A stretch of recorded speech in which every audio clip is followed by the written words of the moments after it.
आसुआ मने वाक्य निकटवर्ती है। आइए हम वचन की ओर चलते हैं, जो वचन हम पहले पढ़ चुके हैं। इब्रानी उसका 7 अध्याय 22 से लेकर 28 तक जो वचन हम पढ़ चुके हैं, थोड़े समय के लिए हम चर्चा करेंगे, क्योंकि इससे पहले तो प्रभु यीशु मसीह संसार को आने के सारे मकसद के बारे में, हालांकि सारा नहीं, कम से कम 60 तो मकसद मेरे पास है, उनमें से सिर्फ 20 तो आज बोला गया, चर्चा किया गया। आने वाले दिनों में अगर परमेश्वर साथ देंगे तो जरूर पूरे प्रभु यीशु मसीह धरती पर आने का पूरे मकसद, कम से कम 60 तो मकसद को हम देख सकेंगे। लेकिन आज का विषय जो और एक मकसद के बारे में यहाँ पर कहा गया है, इब्रानी उसका 7 अध्याय 22वां वचन में और एक विषय कहा गया है। कोई फिर से 22वां वचन पढ़ दीजिए, इब्रानी 7 अध्याय 22वां वचन। मध्यस्थी होई अछंती, श्रेष्ठतर नियमर मध्यस्थी श्रेष्ठतर नियमर मध्यस्थी होई अछंती। प्रभु यीशु मसीह इस धरती पर आए हैं बचाने के लिए, सेवा करने के लिए, परमेश्वर के राज्य को प्रतिष्ठा करने के लिए, उद्धार देने के लिए, संसार को विनाश करने के लिए, संसार के कामों को विनाश करने के लिए, और बहुत सारे मकसद के बारे में हम लोगों ने देख चुका है। लेकिन यहाँ पर और एक मकसद के बारे में यहाँ पर कहा गया है। परमेश्वर और मनुष्यों के बीच में वो मेडिएटर बनने के लिए वो आए हैं। मेडिएटर का बहुत बड़ा काम होता है। जो मेडिएटर होते हैं, जो मध्यस्थी होते हैं, उनका बहुत बड़ा काम होता है। उनका काम सबसे महत्वपूर्ण होता है। मेडिएटर का काम एक दायित्ववान काम होता है। मेडिएटर का काम जोड़ना होता है, जो कि दूरियां बढ़ जाता है, जोड़ना होता है। मेडिएटर का काम शांति का स्थापन करना होता है। मेडिएटर का काम रास्ता दिखाना, मार्ग दिखाने का काम होता है। मेडिएटर का काम मिलाना, मेल मिलाप करना, ये भी होता है। मेडिएटर का काम आपस में जो गलत जो समझौता होता है या मिसअंडरस्टैंडिंग होता है, उसको दूर करना होता है। और मेडिएटर का काम, मेडिएटर दोनों पक्ष में बीच में खड़े होते हैं। और मेडिएटर का काम बहुत बड़ा रिस्क का काम भी होता है। अगर कोई मेडिएटर नहीं होता है तो वो कोई भी काम या कोई भी बात आगे नहीं बढ़ेगा। इसलिए प्रभु यीशु मसीह मेडिएटर बन के, मतलब परमेश्वर और सारे मनुष्यों के बीच में मध्यस्थी बनकर इस धरती पर आए हैं। अगर हम एक एग्जाम्पल देखेंगे, प्रेरितों का काम उसका 7 अध्याय 38वां वचन, पढ़ने का जरूरत नहीं है। प्रेरितों का काम उसका 7 अध्याय 38वां वचन में मूसा के बारे में लिखा गया है। इस्राएल लोगों ने पाप किया, अपराध किया, परमेश्वर की वचन को ना माना, इसलिए परमेश्वर से वो दूर होके चले गए। परमेश्वर से फिर से उनका मेल मिलाप कराने के लिए उन दोनों के बीच में मूसा ने खड़ा हुआ। वैसे ही हर एक इंसान पाप के वजह से परमेश्वर से दूर चले गए हैं। अपराध, अधर्म की वजह से परमेश्वर से दूर चले गए हैं। तो परमेश्वर से फिर से मिलाने के लिए प्रभु यीशु मसीह इस धरती पर मेडिएटर बन के आए। क्योंकि प्रभु यीशु मसीह इस धरती पर आने से पहले दुनिया का हालत बहुत ही बुरा था, पाप में भरा हुआ था, श्राप राज कर रहा था, अंधकार राज कर रहा था। तभी उस समय क्या हुआ था, देखिए, खोलेंगे और पढ़ेंगे यशायाह नबी का पुस्तक उसका 59 अध्याय 59, यशायाह नबी का पुस्तक 59 अध्याय 16 पद कोई पढ़ दीजिए। 16 पद। उसने देखा कि, किसने देखा? परमेश्वर ने संसार को देखा। उसने देखा कि कोई भी पुरुष नहीं, और इससे अचंभा किया कि, उसने अचंभा किया, कोई भी पुरुष नहीं, इसलिए उसने अचंभा किया कि कोई विनती करने वाला, क्योंकि मनुष्य तो पतन होके जा रहा है, मनुष्य का विनाश हो रहा है। इसीलिए मनुष्य के लिए परमेश्वर के सामने कोई विनती करने वाला उस समय नहीं था। तब उसने अपने ही भुजबल से, अपने ही बाहुबल से, मतलब अपना शरीर का एक अंग 100% को बनाकर उद्धार किया। उसने देखा कि कोई विनती करने वाला नहीं था। प्रभु यीशु मसीह इस धरती पर आने से पहले सारे इंसानों के लिए परमेश्वर के सामने प्रार्थना करने वाला, विनती करने वाला, उनके लिए जीवन देने वाला, उनके मुक्ति के लिए परिश्रम करने वाला, उनको शांति के लिए प्रार्थना करने वाला कोई नहीं था। ये तो हिंदी में पढ़ चुके हैं, कोई मेहरबानी करके उड़िया में थोड़ा कोई पढ़ दीजिए। और इसे देखिले जे कौन सी पुरुष वर्तमान नहीं, मतलब प्रभु यीशु मसीह के आने से पहले कोई भी पुरुष ऐसा काम करने वाला, मध्यस्थी होने वाला कोई भी नहीं था। और मध्यस्थी के ही नहीं बोली चमत्कृत हेले, परमेश्वर से इंसानों को मिलाने के लिए कोई नहीं है, कोई एक जन भी नहीं है। भविष्य वक्ता भी ऐसा योग्य नहीं है, कोई अपना जान देने के लिए तैयार नहीं है, कोई भी ये रिस्क लेने के लिए तैयार नहीं था। इसलिए परमेश्वर अचंबा हुए, ये कैसा संसार हो गया है, इतने अपने स्वरूप में इंसानों को मैं बनाया, लेकिन पाप में, नशा में, अधर्म में, झूठ बोलने में ये लोग परमेश्वर से दूर होके चले गए हैं और मौत की रास्ते पर चले गए हैं, श्राप की रास्ते पर चले गए हैं। तो मध्यस्थी कोई नहीं है, तो क्या किया जाएगा? इसलिए परमेश्वर ने अचंबा हुआ, परमेश्वर के अचंबा हुआ। क्यों? क्योंकि ये मध्यस्थी बहुत जरूरी था। कोई बीच बचाई करने वाला खड़ा होना बहुत जरूरी था। कोई भी परमेश्वर के वचन कहकर लोगों को परमेश्वर के पास लाए, परमेश्वर से मेल मिलाप कराए, ये बहुत जरूरी था। इसलिए कोई नहीं है। इसलिए परमेश्वर पुराना नियम में, मतलब प्रभु यीशु मसीह इस धरती पर आने से पहले का नियम में वो अचंबा हो गया। क्या किया जाएगा, क्या किया जाएगा? क्योंकि 2 पद थोड़ा पढ़ दीजिए उसी अध्याय का 59 का 2। परंतु तुम्हारे अधर्म के कामों ने तुमको तुम्हारे परमेश्वर से अलग कर दिया है, क्योंकि मध्यस्थी कोई नहीं था, विनती करने वाला, बीच बचाव करने वाला कोई नहीं था। इसीलिए अधर्म के कामों ने परमेश्वर से अलग कर दिया है। और तुम्हारे पापों के कारण उसका मुंह तुमसे ऐसा छिपा है, उसका मुंह छुप गया है, क्योंकि परमेश्वर के मुख देखने से इंसानों को मुक्ति मिलेगा। तो परमेश्वर ने अपना मुख छुपा लिया है, किसके कारण? पापों के कारण। पापों सकाशु परमेश्वर मुख लुचाई अछंती, पापों के कारण मुख छुपाई, क्योंकि मध्यस्थी कोई नहीं था। परमेश्वर अचंबा हुए, मध्यस्थी कोई नहीं था। तीसरा वचन उसी अध्याय का 3 पद। क्योंकि तुम्हारे हाथ हाँ, हत्या से और तुम्हारी उंगलियां अधर्म के कामों से अपवित्र हो गई है। अपवित्र हो गई है, परिपूर्ण हो गए हत्या से, पापों से, और तुम्हारा हाथ भी लहू से, खून करने से, लहू से तुम लोग परमेश्वर से दूर जा चुके हो। क्यों ऐसा हाल हो गया था? क्योंकि मध्यस्थी कोई नहीं था। मध्यस्थी, बीच बचाई करने वाला, परमेश्वर के सामने उनके लिए विनती करने वाला कोई नहीं था। और तुम्हारे मुंह से तो झूठ और तुम्हारी मध्यस्थी कोई नहीं था, शिक्षा देने वाला कोई नहीं था। इसलिए तुम्हारे मुंह से क्या निकलता है? झूठ ही निकलता है। और तुम्हारी जीभ से कुटिल बातें निकलती है। सरलता कुछ भी नहीं है। तुम्हारी आंख करने से, मुंह खोलने से क्या निकलता है? कुटिलता ही निकलता है। क्यों ऐसा हालत हो गया? परमेश्वर ने मनुष्य को ऐसे बनाए थे? नहीं, परमेश्वर तो मनुष्य को अपने स्वरूप बनाए थे, पवित्र करके बनाए थे, सरल करके बनाए थे, लेकिन कुटिलता आ गया है। क्यों? क्योंकि मध्यस्थता कोई नहीं था। मध्यस्थी परमेश्वर के पास ले जाने के लिए, मनुष्य को ले जाने के लिए कोई नहीं था। 4 पद पढ़ दीजिए उसके बाद। धर्म के साथ नाशिल नहीं करता, कोई धर्म के साथ नहीं, हाँ, कोई धर्म के साथ नालिश नहीं करता, नालिश नहीं करता, सत्यता और न्याय नथिला। तापरे उसके बाद ना कोई सच्चाई से मुकदमा लड़ता है, ना कोई सच्चाई से मुकदमा लड़ता है, क्योंकि बुराई तो उनके ऊपर राज करता है।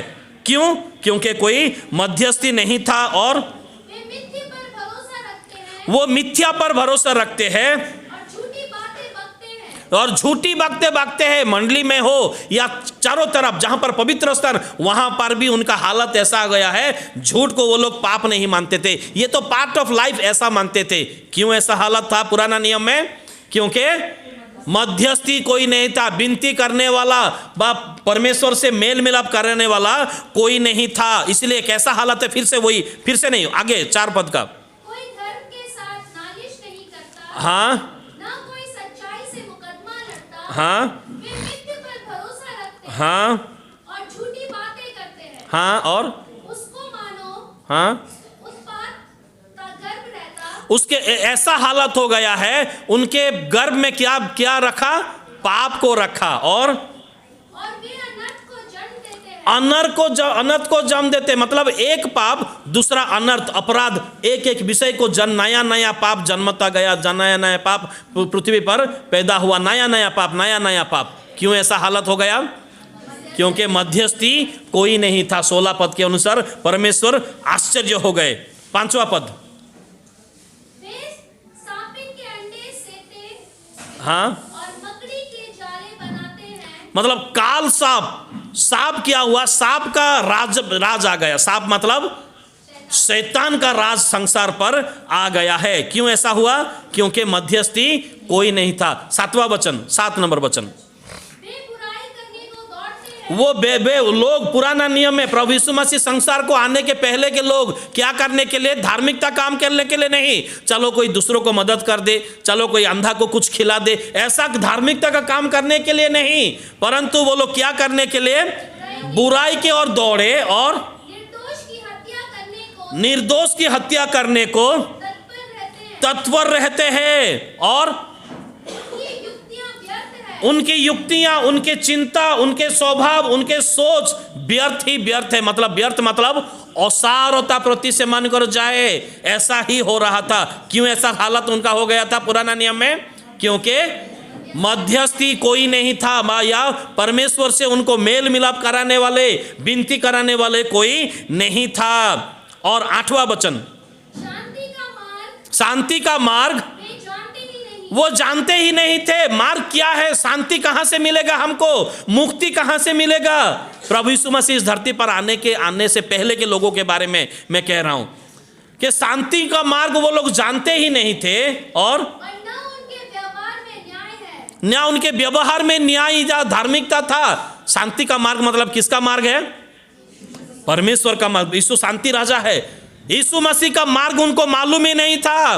कौन मार्ग दिखाएगा? एक सच्चा मसीहा आएगा जो कि कहेगा मैं ही जीवन हूं, मैं ही मार्ग हूं, मैं ही सत्य हूं। ऐसा कहने वाला उस समय कोई नहीं था। इसलिए वो लोग शांति का मार्ग नहीं जानते थे, या कोई सच्चाई का काम भी नहीं जानते थे।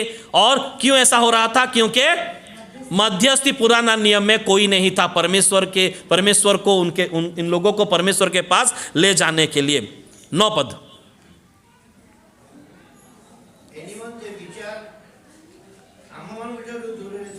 ए निमंते विचार आम मान दूर रे न्याय नहीं है, न्याय बहुत दूर है। और धार्मिकता आम मान संगे धर्म हमारे साथ नहीं है। धार्मिकता आम मान संगे नहीं। अधर्म जदि न्याय नहीं तार अर्थ कौन अच्छी? अन्याय अच्छी। धार्मिकता नहीं तार अर्थ कौन अच्छी?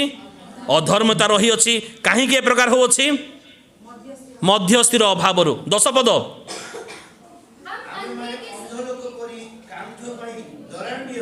हम लोग अंध मान परी माने अंध मान परी कांथ दरांडी होचु। किए टिके मते सहारा देव?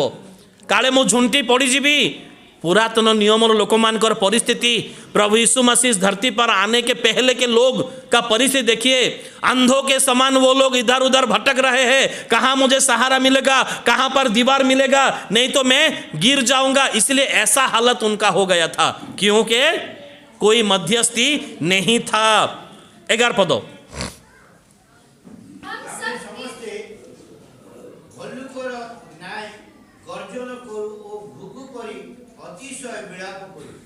भालू के जैसा हम कह रहे थे, भालू के जैसा हम चिल्ला रहे हैं। परमेश्वर हमें भालू जैसा बनाए हैं। कैसे? आपने स्वरूप में इंसान बनाए थे, लेकिन मध्यस्थी के अभाव से क्या हुआ था? इंसान भालू जैसा हो गया है। और रोना कैसा है? घुघु के जैसा रोना हो रहा है, क्योंकि उद्धारकर्ता कोई नहीं था, मध्यस्थी कोई नहीं था। इसलिए प्रभु यीशु मसीह मध्यस्थी बनकर इंसान और परमेश्वर के बीच में मध्यस्थी बनकर इस धरती पर आए हैं। अगर हम ऐसे ही पढ़ते ही जाएंगे 16 तक, तो मध्यस्थी का ना होने के वजह से इंसान का हालत कैसा बदतर हो गया था। बदतर हो गया था। इसलिए प्रभु यीशु मसीह इंसान बनकर, मतलब हमारे और परमेश्वर के बीच में हमें मिलाने के लिए मध्यस्थी बनकर इस धरती पर आए हैं। अगर हम आगे बढ़ते जाएंगे तो हमें मालूम होगा कि अगर वो मध्यस्थ को हम नहीं मानेंगे तो हमारा हाल क्या होगा। पढ़े या बंद कर दे? पढ़े। Very good, thank you very much. मध्यस्थी नहीं होने के वजह से क्या हो रहा है? 17 पद थोड़ा पढ़ दीजिए।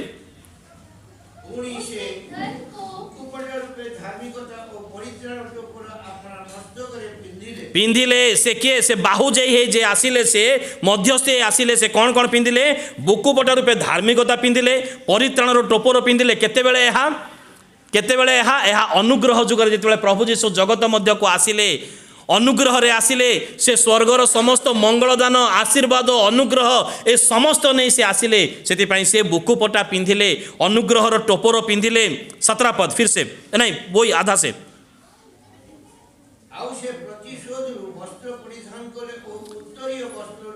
उसके बाद वो क्या वस्त्र पहने?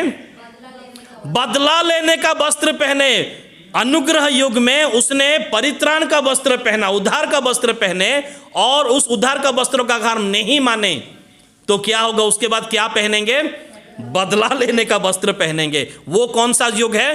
वो विचार वाला युग होगा, वो न्याय करने वाला अंतिम युग होगा। और 17 पद शेष रे, हाँ, और उत्तरीय वस्त्र, उद्धार का टोप रखा गया। ये कब होगा? ये होगा शांति रो जुगरे, ये होगा शांति के राज में, जब परमेश्वर का अंतिम विचार होगा, उसमें वो टोपर भी वो पहनेंगे। मतलब प्रभु यीशु मसीह संसार को आने से पहले और आने के बाद क्या होगा, ये 59 अध्याय में पूरी तरह से व्याख्यान किया गया है। तो आयुब कहाँ के थे? प्रभु यीशु मसीह के पहले के या प्रभु यीशु मसीह के बाद के? आयुब क्या बोलते? थोड़ा पढ़ के सुनेंगे। आयुब उसका 9 अध्याय 33वां वचन। आयुब उसका 9 अध्याय 33वां वचन।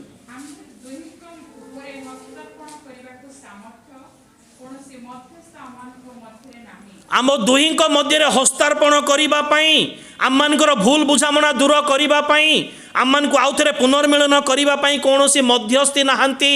एटा कोन आयुब अति आनंद रे कहूथिले ना दुख रे कहूथिले? अति दुख रे कहूछंती। बड़े दुख के साथ आयुब ये बात कहते हैं, हमारे बीच में मुझे परमेश्वर से मेल मिलाप कराने के लिए कोई मध्यस्थी नहीं रहा, क्योंकि मध्यस्थी का काम बहुत बढ़िया होता है। गलाती उसका 3 अध्याय 20वां वचन, 3 अध्याय उसका 20वां वचन।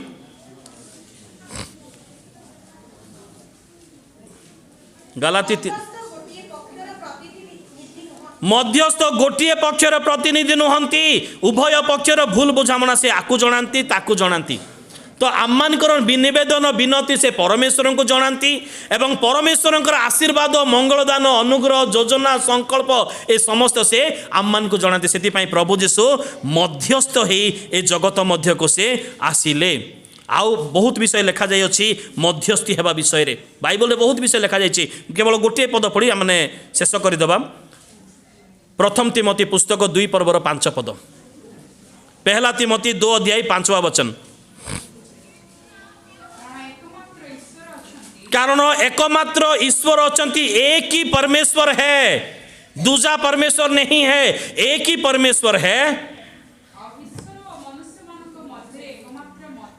और परमेश्वर मनुष्यों के बीच में एक ही मध्यस्थी भी है, एक ही मीडिएटर, जो कि मनुष्यों का निवेदन लेकर परमेश्वर को बताएंगे, परमेश्वर के सारे योजना और परमेश्वर के सारे आशीष को इंसानों के बीच लेकर आएंगे। तो एक ही मध्यस्थी है, और वो इंसान बनकर, मनुष्य बनकर आज के दिन में इस धरती पर आए। हालेलुया। क्यों आए थे? वो मध्यस्थी बनकर भी वो आए थे। आज वो मध्यस्थी है, आज भी पिता के दाहिने बैठकर हमारे लिए निवेदन कर रहे हैं, आज भी हमारे लिए प्रार्थना कर रहे हैं, प्रभु इस साल उसको छोड़ दीजिए। चलो एक तो झूठ बोल दिया, प्रभु मैं निवेदन करता हूं आपका बेटा होने के नाते इनको क्षमा कर दीजिए। आज भी वो मध्यस्थी बनकर हमारे लिए प्रार्थना करते हैं। खत्म करने से पहले मैं एक कहानी, सच्चा कहानी एक तो कह के खत्म करूंगा। एक अदालत चल रहा था, एक मुकदमा चल रहा था अदालत में, और एक अपराधी पकड़ा गया था, जिस अपराधी को बहुत दिनों से लोग ढूंढ रहे थे, बहुत दिनों से ढूंढ रहे थे, क्योंकि वो सीरियल किलर था, गंदा गंदा काम करने वाला था। तो उसको जब पकड़ा गया तो वो कटघरा पर खड़ा है और उनको सब लोग चिल्ला रहे हैं, उनको फांसी दे दो, उनको फांसी दे दो, वो जिंदा रहने के लिए वो काबिल नहीं है, उनका योग्यता नहीं है। तो वो भी अपने आप रो रहा था कि मेरे पक्ष में कहने वाला कोई भी नहीं है, सब लोग मुझे नफरत करते हैं, सब लोग मेरे विरुद्ध कहते हैं, कोई नहीं है। जज भी गुस्सा में है, उसको देखकर उसको मारना ही चाहिए, इसका फांसी ही लगाना चाहिए। तो बहुत सारे नफरत की बातें वो सुन रहा था, ये पैदा क्यों होया है, उसको मार देना चाहिए, मुझे सौंप दो, मैं उसको ख़त्म कर दूंगा। लोग गुस्सा होकर ऐसे बोल रहे थे। उसी समय और एक आदमी ने, और एक मनुष्य ने उसको कहा, जज को कहा, सब लोग चुप हो जाओ, सब लोग चुप हो जाओ। जज महाशय, मैं उनका आंख देख रहा हूँ, उनके आंख के बहता हुआ आंसू देख रहा हूँ और उनका पश्चाताप देख रहा हूँ, उनके मन में जो पश्चाताप है वो भी देख रहा हूँ। इस बार उसको क्षमा कर दीजिए, इस बार उसको क्षमा कर दीजिए, शायद वो आज से परिवर्तन हो जाएगा। और संसार में परिवर्तन होने वालों का बहुत ज़रूरी है, वो भला काम कर, जितना बुरा काम किया है उससे वो ज़रूर भला काम करेगा। और उसके बाद को जज ने नकार नहीं सका और उसने क्या किया, और उसने ठीक है इस बार उसको क्षमा कर देते हैं बोल के जज ने उसको क्षमा कर दिया गया। जज ने उसको क्षमा किया और 1 साल बाद, लेकिन ये व्यक्ति फिर से पश्चाताप नहीं किया, फिर से वो पाप करने लगा, फिर से वो जब पुलिस के द्वारा पकड़ा गया, फिर से वो कटघरा पर आकर खड़ा हुआ, तभी और लोग जोर से चिल्लाने लगे, कोई पत्थर फेंकने लगे, कोई अपना जूता फेंकने लगे, कोई मारने लगे, कोई पीटने लगे। ऐसा हालत जब फिर से हुआ तो वो आदमी को वो ढूंढ रहा था, कौन है वो फिर से मुझे बचाएंगे, पहले बार जो बचाए थे वो कौन है, वो मुझे फिर से बचाएंगे, ऐसा वो ढूंढ रहा था। तभी कोई भी नहीं मिला बचाने वाला, उनके सपोर्ट में कहने वाले कोई भी नहीं थे। इसीलिए उसने रोया, बहुत रोया, मुझे बचाने वाला कोई नहीं था। जब जज ने हथौड़ा ठोका तो जज को देखा, वही इंसान जो पिछले बार उनको बचाए थे, वो जज के कुर्सी पर वो बैठे थे, क्योंकि पहले वो एक वकील थे, अभी वो जज के कुर्सी पर प्रमोशन होकर जज के कुर्सी पर बैठे। उनको देखकर ये बहुत खुश हो गए, चलो मेरे सपोर्ट में कहने वाले तो अभी तो कुर्सी पर बैठे, मेरा कोई प्रॉब्लम नहीं है। वो अपने आंसू पोछा और छाती सीना टोक के वो कहने लगा, आप तो है ना, ओके ठीक है चलेगा। लेकिन उसने क्या कहा, कल मैं तुम्हारा मध्यस्थ था, कल मैं तुम्हारा बचाने वाला था, लेकिन आज मैं न्याय करता हूँ और मैं ऐसा वैसा न्याय नहीं करूँगा, ऐसा वैसा नहीं करूँगा। और उसने उसको फांसी की सज़ा दे दिया था। ये कहानी नहीं है, ये सच्ची घटना है और हमारे जीवन में ऐसा ही होता है। आज हमारे प्रभु यीशु मसीह परमेश्वर के दाहिने बैठकर हमारे लिए निवेदन करते हैं। आज वो मध्यस्थी बनकर पृथ्वी पर आए हैं। बड़ा दिन का यही सबसे बड़ा विषय है कि वो मध्यस्थी बनकर हमारे लिए इस धरती पर आए हैं। लेकिन आज वो मध्यस्थी है, ये अनुग्रह युग में वो अभी भी मध्यस्थी है, लेकिन कल जब विचार का युग आएगा, न्याय का युग आएगा, वो जज बन के आएंगे दूतों के साथ, तुरी बजा के साथ। वो और उद्धार करने के लिए नहीं आएंगे, वो न्याय बनाने के लिए आएंगे, आपका और मेरा न्याय करने के लिए आएंगे। इसलिए आज अपने बारे में सोचना है, अपने आप को देखना है। जे आज जो मध्यस्थी बनकर है, अभी भी मौका है अपने आप को परिवर्तन करने के लिए, अभी भी मौका है अपने आप को, अपना बुरा काम छोड़ने के लिए, नशा से अपने आप को उद्धार करने के लिए, झगड़ा से अपने आप को उद्धार करने के लिए, दुश्मनी से अपने आप को उद्धार करने के लिए अभी भी मौका है। क्योंकि अभी भी हमारा प्रभु यीशु मसीह मध्यस्थ कुर्सी पर बैठे हैं। हालेलुया। लेकिन कल वो जज के कुर्सी पर बैठेंगे, कल वो दुनिया का विचार करने के लिए आएंगे, न्याय करने के लिए आएंगे, तब हमारा क्या होगा? अभी भी मौका है। और ये साल का बड़ा दिन वो मध्यस्थी में है। लेकिन आने वाले साल का बड़ा दिन में शायद वो मध्यस्थ में नहीं रहेंगे, वो न्यायकर्ता बनेंगे। उससे पहले अपने आप को जांचना है, अपने आप को परखना है, अपने आप को बदलना है, सारे बुराई को जानकर उसको छोड़ना है। तब जाके जब न्याय होगा हम उद्धार पाएंगे, और बड़ा दिन में जो नया कपड़ा पहने हैं, केक बांटे हैं, केक खाए हैं या बिरयानी खाए हैं या और आनंद मनाए हैं, वो सारा सार्थक होगा, नहीं तो वो सारा बेकार हो जाएगा। तो अभी भी मौका है, अपने आप को परिवर्तन करें, अपने आप को परमेश्वर के चरणों के नीचे सौंपे, प्रार्थना में लगे रहे, अपना बुरा काम को पहचाने और अपना बुरा काम को अपने लिए छोड़ दे। प्रभु इस वचन के द्वारा हम सबको आशीष दे। आमीन। Praise the Lord.